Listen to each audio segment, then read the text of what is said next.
If you carry a credit card balance month to month, you've probably made peace with it. You pay the minimum, you catch up when you can. The interest feels annoying, but not life-changing. But the real cost is almost always bigger than people realize. And once you see the actual math, it gets harder to keep treating it like background noise. My name's Obi. I've been using credit cards for around a decade now, and I genuinely like them. The rewards, the fraud protection, the cash back.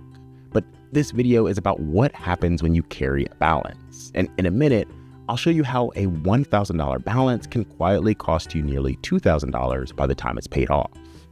Real numbers, and then what to actually do about it. And quick note, everything here is general education and not personalized advice. So let's start with why carrying a balance feels manageable in the first place. When your statement comes, two numbers stand out: the full balance and the minimum payment. The full balance feels big, the minimum payment feels small, and small feels doable. What many people don't know is that minimum payments aren't designed to get you out of debt quickly. They're designed to keep the account current while stretching repayment out over time.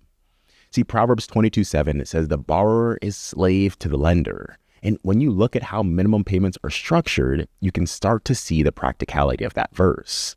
According to the Federal Reserve's 2024 household survey, nearly half of all credit card owners carried a balance at some point during the year.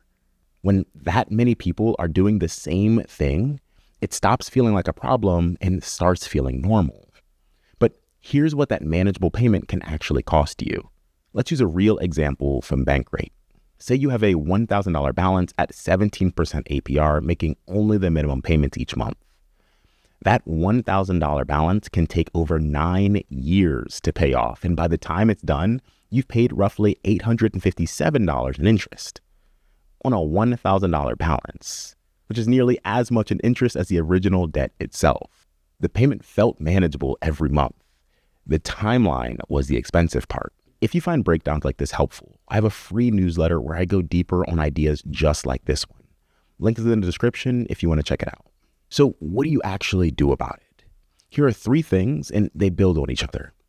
The first is stop adding to it. Whatever the balance is right now, that's the number you're working with. Consider switching to your debit card temporarily, or if that's not realistic, only charge what you can pay in full going forward. No new purchases on the balance that's already costing you money every day. The second is to pick a payoff strategy. The avalanche method targets your highest interest rate first. It's the most efficient mathematically. The snowball method starts with the smallest balance, which is slower, but the early wins keep a lot of people motivated. The better one is whichever you'll actually stick with. Third is to add 1 or more extra payments. You don't have to double your payments overnight. Even an extra $50 or $100 towards principal each month can cut a surprising amount of time off the payoff timeline. Now, if things are tight right now, the first step might not be a big extra payment. It might be pausing on one non-essential expense so the balance stops growing. Carrying a balance doesn't have to be your default forever. Start where you can. The math responds faster than you might think. See, most people know that they should be paying off their balance someday. That's not the problem. The problem is that someday has a daily price tag. And now you know what that price tag actually looks like. If you're ready to start paying this down, the next video on the screen breaks down ways to do it without burning out halfway through, because that's where most people actually get stuck. They start strong, make real progress, then they stop. That video will help make sure that doesn't happen to you. If this video helped, make sure to like and subscribe. Thanks for watching, and I'll see you in the next one.